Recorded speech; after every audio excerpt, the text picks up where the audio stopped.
కారం రంగు రుచితో ఉంటుంది. ఆచి మిరపపొడి అదరగొట్టే కారం రంగు రుచి.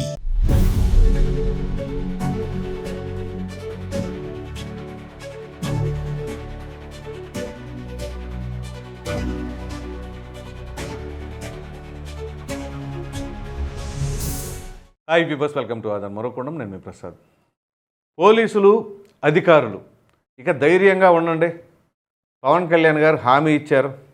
విషయం ఏంటి అంటే, ఆంధ్రప్రదేశ్ రాష్ట్ర ప్రభుత్వం ఏదైతే మొన్న 2024లో కొత్త ప్రభుత్వం ఏర్పడిందో అప్పటి నుంచి కూడా ప్రభుత్వంలోని పెద్దలే పలు సందర్భాల్లో చాలామంది పోలీసులు కావచ్చు, అధికారులు కావచ్చు, పాత వాసన పోలేదు అని చెప్పేసి అంటూ ఉన్నారు. దానికి తగినట్టుగానే అక్కడ చాలామందికి సంబంధించిన వ్యవహారంలో జరుగుతూ ఉంది. అంతెందుకు చాలా ఇన్ఫర్మేషన్లు లీక్ అవుతున్నాయి. ఎవరికైనా సరే ఈ లుకౌట్ నోటీసులు జారీ అయినప్పుడు వాళ్ళు అబ్స్కాండ్ అయిన వాళ్ళని పట్టుకోలేకపోవడం, దానికి తగినట్టుగా ఎవరైనా సరే జైల్లో ఉన్నప్పుడు జగన్మోహన్ రెడ్డి గారు పరామర్శలు చేసి ఆ పరామర్శ పేరు మీద పోలీసులకు వార్నింగ్లు పాస్ చేస్తున్నారు. ఇది ఎప్పుడు మొదలైంది? ఏదైతే వల్లభనేని వంశీ విజయవాడ సబ్ జైల్లో ఆయన ఉన్నప్పుడు ఆయన దగ్గర ములాఖాత్ సందర్భంగా వెళ్ళి అక్కడ అన్నారు, ఒక సిఐ గారిని ఉద్దేశించి, మీరు ఒక సంవత్సరంలో రిటైర్ అయిపోతారు, ఆ తర్వాత ఎక్కడున్నా సరే, అంటే సప్త సముద్రాల అవతల ఉన్నా, మీరు రిటైర్ అయినా, సర్వీసులో ఉన్నా, ఎలా ఉన్నా సరే నేను వదిలేదే లేదు, ఒక్కొక్కరికి సినిమా చూపిస్తాను, బట్టలు వడదీస్తాను, ఇవే డైలాగులు కదా. సో దానికి తగినట్టుగా పోలీసుల్లో కొంత మరి అభద్రతా భావం, లేకపోతే మనకెందుకు వచ్చిన తలనొప్పి, మనకెందుకు వచ్చిన రిస్క్ అనే ఫీలింగ్లో వాళ్ళు ఉన్నారేమో. అలాగే అధికారులు సైతం ఇంకొంతమంది, ఎందుకంటే మీరు గమనించినట్లయితే గతంలో మీడియాలో కొన్ని కథనాలు వచ్చినాయి. ఏదైతే మాజీ మహిళా మంత్రి రోజా గారు, ఆవిడ ఏదైతే ఆడుదాం ఆంధ్రాకి సంబంధించి సుమారుగా 119 కోట్లు ఎంతో సబ్జెక్టు కరెక్షన్, అందులో కరెక్షన్ జరిగింది అని చెప్పేసి దానిలో 100 కోట్ల వరకు కూడా కాజేశారని చెప్పేసి చాలా వార్తా కథనాలు వచ్చినాయి. కానీ ఆవిడ పైన ఎందుకు చర్యలు తీసుకోవట్లేదు అంటే, సీఎంఓలో ఒక అధికారి ఈ రకంగా వాళ్ళకి వ్యవహరిస్తున్నారు అని చెప్పేసి దానికి తగినట్టుగా చాలామంది అధికారుల ప్రమేయం కూడా దాంట్లో ఉండేసరికి ఇక ఎటు వాళ్ళ మీద చర్యలు తీసుకోలేక, ఈవిడిని అరెస్ట్ చేయలేక ఇబ్బంది పడుతున్నారు అని కూడా వచ్చినాయి. సరే, ఇందులో ఎంతవరకు వాస్తవం ఉంది ఏంటి అనేది పోలీసులు తర్వాత ఒకవేళ ఈ కేసుకు సంబంధించిన అంశం తెరపైకి వచ్చినప్పుడు, ముందుకు వెళ్ళినప్పుడు జరుగుతుంది. ఇది ఒక ఎత్తు. ఇవి కాకుండా ఇంకా చాలా సందర్భాల్లో ఈ పోలీసులను ఉద్దేశించి కానీ, అధికారులను ఉద్దేశించి కానీ ఇదే వార్నింగ్లు పాస్ చేస్తూ ఉన్నారు జగన్మోహన్ రెడ్డి గారు కావచ్చు, వైసీపీ నాయకులు కావచ్చు. సో నిన్న పవన్ కళ్యాణ్ గారు ఏదైతే జల్ జీవన్ మిషన్ అక్కడ ప్రారంభ సందర్భంగా ఆయన మాట్లాడిన మాటల్లో ఒక విధంగా చెప్పాలి అంటే చాలా లోతుగా ఆలోచించాలి.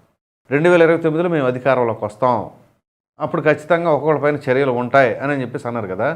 సో వాటన్నిటికీ ఒకే ఒక్క మాటతో ఫుల్ స్టాప్ పెట్టారు. మా మధ్య భేషజాలు లేవు, వాటికి మేము పోము, మాకు ప్రజలే ముఖ్యం, ప్రజల క్షేమమే అవసరం.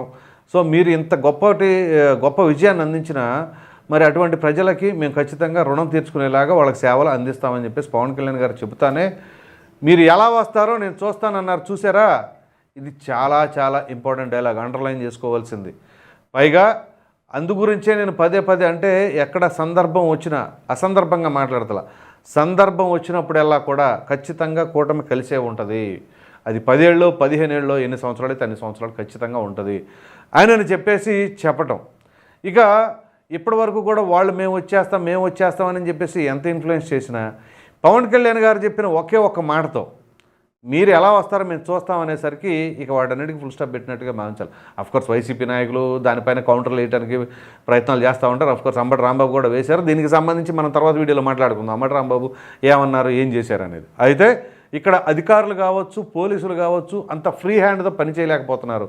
అఫ్కోర్స్ వైసీపీ వాళ్ళు చెప్పొచ్చు, వాళ్ళు వన్ సైడెడ్గా వ్యవహరిస్తున్నారు. వన్ సైడెడ్గా వ్యవహరిస్తే మాజీ మంత్రి అయినటువంటి కాకాని గోవర్ధన్ రెడ్డికి లుకౌట్ నోటీసులు జారీ చేసిన తర్వాత 2 నెలలు ఆయన తప్పించుకుని ఎట్లా తిరుగుతాడండి? సో పోలీసుల్లో ఏదో కొంత అనుమానం కలిగేలాగా వాళ్ళ వ్యవహార శైలి పట్ల ఉంది అనే భావన, అలాగే మరికొంతమంది పైన కూడా. సో ఈ విధంగా వైసీపీ నాయకుల పట్ల చాలా సానుకూలంగా వ్యవహరించడం. అంతెందుకు, బోరగడ్డ అనిల్ ఆయన ఏమైనా డైరెక్ట్గా వైసీపీ నాయకుడా ఎవరో? మరి అటువంటి ఆయనకు కూడా రాచమర్యాదలు జరిగినాయి. అది స్టేషన్లో కావచ్చు, జైలుకు తరలించేటప్పుడు హోటల్లో భోజనాలు కావచ్చు, ఇవన్నీ అని చెప్పేసి అన్నారు. సో వాళ్ళపైన పోలీసులు అక్కడ వాళ్ళు అంటే ఆ సమయంలో బోరగడ్డ అనిల్కి సహకరించిన పోలీసులపైన చర్యలు తీసుకున్నారు. సో ఇక ఇలా చర్యలు తీసుకుంటా పోతే ఎంతమంది మీద తీసుకోవాలి, ఏ రకంగా తీసుకోవాలి? సో ముందు పోలీసులకి అధికారులకి ఒక భరోసా, ఒక ధైర్యాన్ని నింపారు పవన్ కళ్యాణ్ గారు. ఎందుకంటే మీ పని మీరు చేసుకోండి, చట్టపరంగా వెళ్ళిపోండి, అంతేగాని నిబంధనలు తొంగలో దక్కి చేయమని చెప్పట్లా. వాళ్ళు నిబంధనల ప్రకారం చేసుకుంటూ పోతే ఎటువంటి ఒత్తిడికి తలగ్గకుండా ఉండాలి. పోలీసుల పైన ఎంత ప్రెషర్ ఉంటుంది అంటే, నాకు చాలామంది సోదరులు ఉన్నారు, నా ఫ్రెండ్స్ ఉన్నారు. సో వాళ్ళు చెప్తూ ఉంటారు, ఎట్లా ఉంటుంది అంటే కరమంటే కప్ప కోపం, విడమంటే పాము కోపం అన్నట్లుగా, ఒకవేళ నిజంగా కేసు రిజిస్టర్ అయినప్పుడు ఆ నాయకులను తీసుకొస్తే వాళ్ళ సైడ్ నుంచి ప్రెషర్ ఉంటుంది, ఎలా అరెస్ట్ చేస్తారని చెప్పేసి.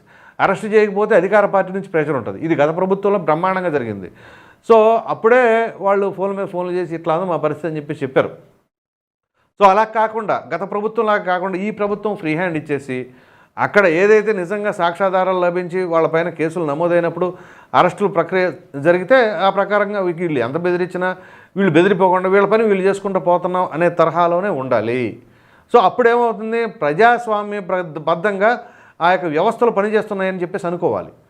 సో అలా కాకుండా రాజకీయ ఒత్తిడులతో ఏమైనా లేదా ప్రలోభాలకు గురయ్యో చేసుకుంటూ పోయారండి, ఇంక న్యాయం ఎక్కడ బతుకుతుంది? చట్టం తన పని తాను చేసుకోలేకపోయినప్పుడు న్యాయాన్ని కూడా బతికించలేరు. సో ఆ ప్రకారంగా జరగాలి అనే ఉద్దేశంతో మరి వీళ్ళు ఇప్పుడు బెదిరించి లేకపోతే వార్నింగ్లు ఇచ్చేసి ఏం చేయాలనుకుంటున్నారు?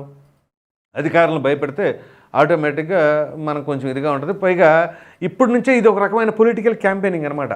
ప్రజల దృష్టిలో మేము వచ్చేస్తున్నాం, వాళ్ళపైన వ్యతిరేకత ఉంది, మేము వచ్చేస్తున్నాం, వాళ్ళపైన వ్యతిరేకత ఉంది అని చెప్పి ఊదర కొడతా ఉన్నారు కదా.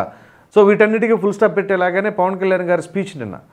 అదేవిధంగా గ్రౌండ్ లెవెల్లో ఆ కార్యకర్తలు కావచ్చు, మరి ద్వితీయ శ్రేణి నాయకులు కావచ్చు, వాళ్ళ యొక్క సమన్వయం అంతగా ప్రాపర్గా లేదు అనే ఉద్దేశంతో 1-4 సార్లు చెప్పారు దాని గురించి కూడా. సో ఈ ప్రకారంగా ఇక్కడ పవన్ కళ్యాణ్ గారు నిన్నైతే మాట్లాడిన మాటలు ఒక విధంగా చెప్పాలి అంటే అధికారులు కాస్త రిలాక్స్ అవ్వడానికి అయితే అవకాశం ఉంది. ఎందుకంటే ఎటువంటి ఒత్తిడి తలగకుండా లేదు, ఆ విధంగా కాదు, ఇంకా పాత తరహాలోనే వ్యవహరిస్తే ప్రభుత్వం వాళ్ళపైన చర్యలు తీసుకుంటుంది, అది వేరే విషయం. కానీ ఇక్కడ జరగవలసింది ఏంటి అంటే ప్రజలకి న్యాయం జరగాలి, ప్రభుత్వం పరిపాలన ఈజీగా జరగాలి. అదేవిధంగా యాంటీ సోషల్ ఎలిమెంట్స్ ఏవైతే ఉన్నాయో కొంతమంది చేస్తూ ఉన్నారు కదా. ఇప్పుడు మనం చూస్తే కొంతమంది యువత మూతి మీద మేసాలు రాని వాళ్ళు కూడా కత్తులు పట్టుకుని ఎగురుతూ ఉంటారు. అలాగే ఇంకోళ్ళు వచ్చేసి రప్ప నరికేస్తామని చెప్పేసి ఫ్లెక్సీలు పట్టుకు తిరుగుతున్నారు. ఆ రప్ప పట్టుకున్న వాళ్ళే అమాయకులు అంటే ఆయన చెప్పాడు అమ్మటి రాంబాబు, అది వేరే విషయం. సో ఇట్లాంటి వాటన్నిటిని కూడా ఎక్కడికక్కడ ఫుల్ స్టాప్ పెట్టాలండి. ఇదే తరహాలో గంజాయి, ఈ గంజాయికి సంబంధించి ఆంధ్రప్రదేశ్ని బాగా పీడిస్తుంది. అదేమిటి అంటే గత ప్రభుత్వం అంటున్నారు, వాటితో పాటు మరి ఇప్పుడు ప్రభుత్వం ఏం చేస్తుంది అనేది కూడా ప్రజలు గమనిస్తారుగా. సరే ఎంతవరకు అరికట్టగలిగారు, అంతకుముందు మీద అరికట్టగలిగామా అనే దానికంటే కూడా పూర్తిగా అరికట్టగలిగామా లేదా అనేది చాలా ముఖ్యం. సో ఇప్పటికీ సంవత్సరం అంటే 13 నెలలు అయిందండి కొత్త ప్రభుత్వం వచ్చిన తర్వాత.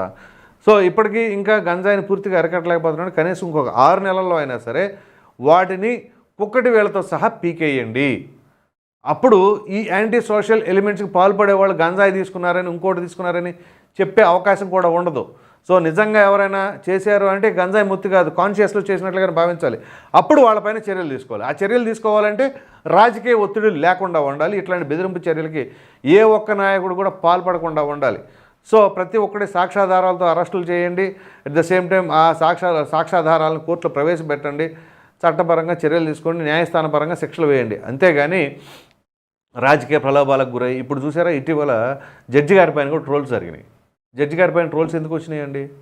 ఏమిటి అంటే ఇటీవల జరుగుతున్న పరిణామాలను బట్టి అక్కడ అతని పేరును బట్టి అది ఒక సామాజిక వర్గానికి ఆపాదించేసి ఇంకేముంది ఆ పార్టీకి ఫేవర్గా ఉంటున్నారు అనే ప్రమాద హెచ్చరికలు కూడా వచ్చేసింది సమాజంలోకి.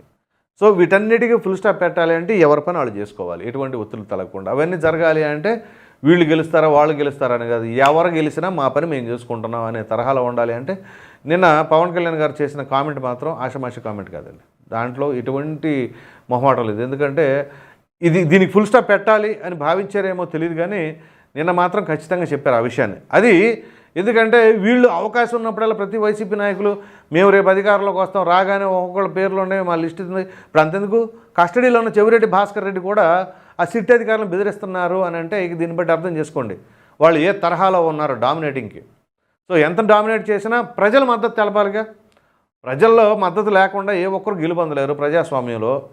సో అదేమిటి అంటే మళ్ళీ ఈవీఎంలు అన్నారు. సరే ఈవీఎంలు అంటే గుర్తొచ్చింది, ఈవీఎంలకు సంబంధించి కూడా నెక్స్ట్ వీడియోలో నేను చెప్తాను అదేంటి ఏం జరిగింది అనేది కూడా, ఎందుకంటే మళ్ళీ దానిపైన తెరపైకి తీసుకొచ్చారా. సరే సో ఎనీహౌ ఇక్కడ పవన్ కళ్యాణ్ గారు మాత్రం ఒక విధంగా చెప్పాలి అంటే నేను పోలీస్ అధికారులకి ఐఏఎస్ అధికారులకు కావచ్చు ప్రభుత్వ అధికారులకు కావచ్చు ఒక భరోసాని ఇచ్చారో ధైర్యాన్ని ఇచ్చారో అని చెప్పేసి అయితే అర్థం చేసుకోవాల్సిన పరిస్థితి ఉంది. మరి చూద్దాం పోలీసులు ఇప్పటి నుంచి అయినా సరే ఎటువంటి ఒత్తిడి తలగకుండా ఫ్రీగా పని చేసుకుంటారా, అధికారులు అదే విధంగా ఉంటారా లేదా అనేది. ఈ వీడియో కనుక మీకు నచ్చినట్లు లైక్ చేయండి, షేర్ చేయండి. అదేవిధంగా పోలీసులు కావచ్చు, అధికారులు కావచ్చు, మీరు ధైర్యంగా ఉండండి. పవన్ కళ్యాణ్ గారు భరోసా ఇచ్చారు కదా, వాళ్ళు ఎలా వస్తారో చూస్తామని. దానిపైన మీ అభిప్రాయాన్ని కామెంట్ సెక్షన్లో తప్పకుండా తెలియచేయండి. Thank you.